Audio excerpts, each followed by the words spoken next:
முத்துவின் வின்எஸ்எஸ் brand அரிசிகள் தரத்திலும் சுவையிலும் என்றும் number 1.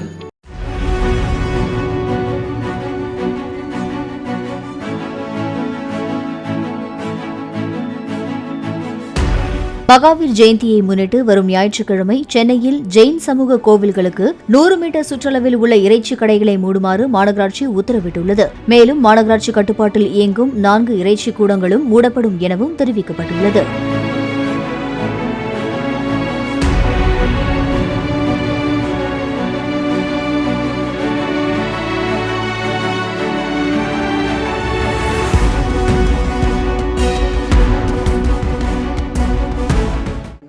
முத்துவின் வின்எஸ்எஸ் brand அரிசிகள் தரத்திலும் சுவையிலும் என்றும் நம்பர் 1.